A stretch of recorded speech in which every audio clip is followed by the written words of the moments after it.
Hello दोस्तों fire safety का ये हमारा क्लास 5 वीडियो है। ऑलरेडी हम लोगों ने क्लास 4 वीडियो को देख चुके हैं और इस वीडियो में हम बात करेंगे एक मस्ट इंपॉर्टेंट टॉपिक के बारे में, एक्सटिंग्विशिंग मेथड क्या होता है, यानी कि आग बुझाने का एक प्रॉपर तरीका क्या होता है जो फायर मार्शल यूज करता है, जो फायर फाइटिंग टीम यूज करता है अगर कहीं पर आग लगती है। तो इसी वीडियो को हम आगे बढ़ाते हैं और प्रॉपर डिस्कस करते हैं इसके बारे में। दोस्तों इसका सबसे पहला मेथड क्या होता है ना, स्टार्विंग मेथड। स्टार्विंग में क्या होता है ना, फ्यूल को रिमूव करना। इससे पहले दोस्तों हम क्या करते हैं ना, फायर ट्रायंगल को समझते हैं। इससे हमारा क्या होगा कि बेटर अंडरस्टैंडिंग होगा। और ऑलरेडी हम लोगों ने फायर ट्रायंगल को ऑलरेडी डिस्कस भी कर चुके हैं आगे वाली वीडियो में।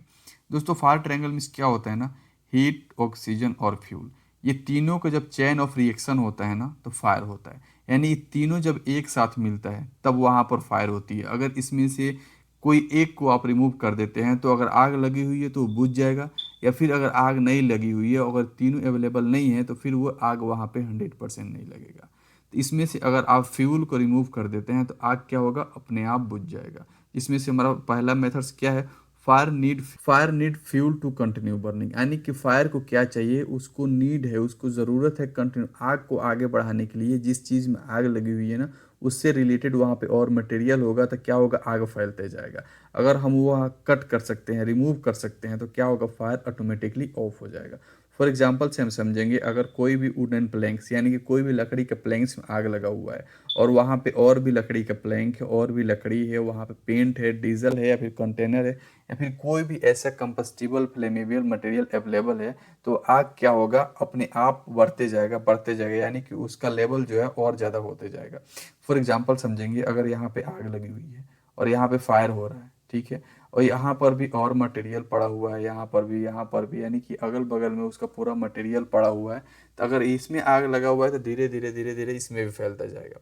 तो अगर हम ये आग को क्या कर सकते हैं, इधर रिमूव कर दें, या फिर ये वाले मटेरियल को हम इधर रिमूव कर दें, यानी कि दोनों के बीच में अगर हम गैप कर देते हैं ना तो क्या होगा, आग अपने आप बुझ जाएगा। तो ये हमारा क्या होता है, स्टार्विंग मेथड होता है। अगर आपके साइड पे प्लाई में, डीजल में कोई भी ऐसा आग लगी हुई है ना, कोई भी कंपस्टिबल मटेरियल में आग लगी हुई है ना, तो उसको हम क्या कर सकते हैं, आग से हटा देंगे ना तो क्या होगा, आग अपने आप बुझ जाएगा। यानी कि कोई भी मटेरियल में जो हम डिस्टेंस मेंटेन करते हैं, आप देखे होंगे मस्टली अपने गांव एरिया में जब फायर होता है ना, आग लगता है, तो जिस एरिया में आग लगता है उसके बाद से और जो एरिया बचा होता है ना उसको लोग क्या करते हैं, डिस्टेंस बनाते हैं, वो वाले मटेरियल को हटाते हैं, जिससे क्या कर सकते हैं, आग को हम कंट्रोल कर सकते हैं और उसको हम क्या कर सकते हैं, रोक सकते हैं, बुझा सकते हैं। तो ये हमारा फर्स्ट मेथड होता है स्टार्विंग। स्टार्विंग मेथड से हम क्या करते हैं, फ्यूल को रिमूव करते हैं। एंड हमारा सेकेंड वन क्या होता है, स्मॉथरिंग मेथड। स्मॉथरिंग में क्या होता है, कट ऑफ ऑक्सीजन, यानी कि ऑक्सीजन को रोकना। आप देखिए हैं ये तीनों को मिलने से क्या होता है, फायर होता है। अगर हम ऑक्सीजन को रिमूव कर देते हैं तो क्या ये फायर होगा, नहीं होगा। अगर देखिए, fire needs oxygen to burn, यानी कि आग को क्या चाहिए, ऑक्सीजन चाहिए बर्न होने का, जलने का, आग लगने का। जिस एरिया में ऑक्सीजन अवेलेबल नहीं होता है ना तो वो आग क्या होता है, आग लगता नहीं है। या फिर अगर आग लगा हुआ है वहाँ ऑक्सीजन सप्लाई आप कट कर देते हैं तो आग अपने आप क्या होगा, बुझ जाएगा वो। अगर किसी ड्रम में आग लगा हुआ है तो उसको हम क्या करेंगे, फायर ब्लैंकेट यूज करके या फिर फायर एक्सटिंग्विशर यूज करके वहाँ पे आग को क्या कर सकते हैं, बुझा सकते हैं। लेकिन उसमें क्या होगा, फोम फायर एक्सटिंग्विशर होनी चाहिए। फॉर एग्जांपल दोस्तों, अगर ये ड्रम हमारा है और ये ड्रम में यहाँ पे फायर हो रहा है, सही है। अगर इसको हम इसको फायर ब्लैंकेट से ऐसे ढक देते हैं ना, तो जब इसको हम ढक देंगे तो क्या होगा, यहाँ पे ऑक्सीजन सप्लाई को ये रोक देगा। और जब ये ऑक्सीजन सप्लाई को रोक देगा तो क्या होगा, कुछ ही सेकेंड के अंदर में आग अपने आप बुझ जाएगा। या फिर यहाँ पे अगर हम फोम फायर एक्सटिंग्विशर मारते हैं तो फोम फायर एक्सटिंग्विशर क्या करता है, यहाँ पर एक मोटी लेयर बना देता है। मोटी लेयर क्या करेगा, यहाँ पे एक मोटी लेयर बना देगा वो। और मोटी लेयर बनाने के बाद वो ऑक्सीजन सप्लाई को रोक देता है, ऑक्सीजन सप्लाई जाने नहीं देता है। इसलिए हम फोम फायर एक्सटिंग्विशर का यूज़ करते हैं। तो क्या होगा, जब ऑक्सीजन सप्लाई नहीं जाएगा तो आग अपने आप वो खत्म हो जाएगा। अगर कोई भी इलेक्ट्रिकल पैनल में आग लगा हुआ है तो वहाँ हम CO2 फायर एक्सटिंग्विशर यूज करके वहाँ पे क्या कर सकते हैं, डिस्प्लेस कर सकते हैं ऑक्सीजन को। दोस्तों हम CO2 फायर एक्सटिंग्विशर क्यों यूज करते हैं ना, जो हमारा ऑक्सीजन होता है ना उससे 1.5 गुना ज़्यादा इसका वेट होता है CO2 फायर एक्सटिंग्विशर का। तो इसीलिए जिस जगह पे हम मारते हैं तो वहाँ ऑक्सीजन को ये क्या करता है, चारों तरफ फैला देता है। किसी भी ड्रम में या फिर कोई भी पेंट जल रहा है या उसको फायर ब्लैंकेट से ढक देने से या फिर फोम CO2 फायर एक्सटिंग्विशर वहाँ पे इस्तेमाल करने से आग को क्या कर सकते हैं, बुझा सकते हैं, आग को हम कंट्रोल कर सकते हैं। एंड हमारा थर्ड वन क्या होता है दोस्तों, थर्ड वन होता है कूलिंग, रिड्यूस मेथड होता है, रिड्यूस करना, ठंडा करना। यानी कि जिस चीज़ में अगर आग लगी हुई है, अगर हम उसको क्या करेंगे, उसको हम ठंडा कर देंगे ना, तो वो क्या होगा, आग अपने आप ख़त्म हो जाएगा। यानी कि अगर इस वाले मटेरियल को हम हटा देते हैं ना, तो जब इस वाले मटेरियल को हम हटा देंगे तो ऑक्सीजन और फ्यूल ये दोनों मिलेगा, फिर भी वो क्या होगा, आग नहीं लगेगा। आप किसी ड्रम में क्या करेंगे, यहाँ पे अगर ड्रम में आप यहाँ पे फ्यूल रख देते हैं, पेट्रोल रख देते हैं, और पेट्रोल रखने के बाद अब वहाँ पे ऑक्सीजन तो ऑलरेडी अवेलेबल रहेगा, तो वहाँ पे अगर इसके लेवल में यहाँ पे टेम्परेचर नहीं मिल रहा है, हीट नहीं मिल रहा है, तो क्या आग लगेगा, नहीं लगेगा। अगर आप कोई भी ड्रम में फ्यूल लेके, पेट्रोल लेके अगर आप बाहर रख देते हैं, तो क्या उसमें आग लगेगा, नहीं लगेगा। जब तक उसके लेवल का कोई भी चिंगारी, जब तक उसका कोई भी टेम्परेचर, हीट, उसकी इग्निशन पावर इतना नहीं होगा, तब तक वो आग नहीं लगेगा।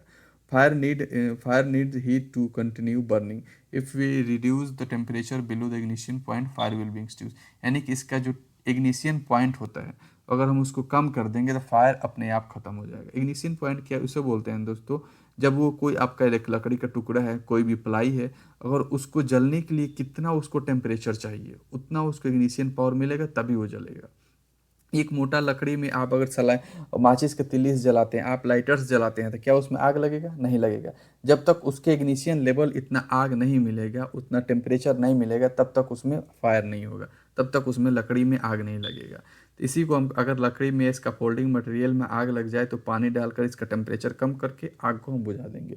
यानी कि कोई भी ऐसा आपको स्टील वगैरह में, कोई भी ऐसा लकड़ी में, कोई भी ऐसा कंपस्टिबल मटेरियल में आग लग जाता है ना, तो उस पर हम पानी मारते हैं ना, तो इग्निशियन पावर क्या होता है, डाउन हो जाता है। जब इग्निशियन पावर डाउन हो जाएगा, तो क्या होगा, आग अपने आप वहाँ पे बुझ जाएगा। तो ये हमारा क्या होता है, कूलिंग मेथड होता है। तो इस वीडियो में हम लोगों ने देखा है, फर्स्ट हमारा क्या है, स्टाविंग। स्टाविंग में क्या करते हैं, हम लोग फ्यूल को हटाते हैं। यानी कि यहाँ पे आग लगी हुई है, तो इस वाले मटेरियल को, जो अगल बगल में जितना मटेरियल होता है, इसको हम क्या करते हैं, रिमूव करते हैं। ये हमारा क्या होता है, स्टाविंग मेथड होता है। स्मदरिंग में क्या होता है, रिमूव ऑक्सीजन को हम क्या करते हैं, रिमूव करते हैं। दोस्तों आपने देखा होगा, हमारा ये कैंडल जल रहा है, ये हमारा कैंडल जल रहा है, और इस कैंडल को हम किसी चीज़ से ढक देते हैं ना, तो क्या होगा, आपका ऑक्सीजन वहाँ पे सप्लाई कट हो जाता है और कैंडल अपने आप बुझ जाता है। क्योंकि कैंडल के पास ऑलरेडी यहाँ पे फ्यूल भी था। फ्यूल मीन्स क्या, जो हमारा जो कैंडल जलता है वो जलने वाला होता है, उसको हम फ्यूल बोलेंगे। वहाँ पे जो आग जल रहा है उसको हम हीट बोलेंगे, और जो वहाँ पे ऑक्सीजन तो ऑलरेडी अवेलेबल है। तो इस तीनों के अवेलेबल से कैंडल जल रहा था, अगर इसमें से हम क्या करते हैं, ऑक्सीजन को कट कर देते हैं, तो ये कैंडल अपने आप बुझ जाएगा। थर्ड वन क्या होता है, कूलिंग। यानी कि रिमूव करते हैं, हम हीट को कम करते हैं। किसी भी ऐसे मटेरियल में आग लगी हुई है ना, और उस पर हम पानी के सप्लाई, पानी डालेंगे, या फिर कोई ऐसा मटेरियल डालेंगे जो जो आग को, बालू डाल सकते हैं, सैंड डाल सकते हैं, जो आग को क्या करेगा, टेम्परेचर को कम करेगा, और वहाँ पे हीट, जिस चीज़ में आग लगी हुई है उसका इग्निशियन पावर डाउन होता जाएगा, टेम्परेचर डाउन होता जाएगा, तो आग क्या होगा, अपने आप बुझ जाएगा। दोस्तों इसी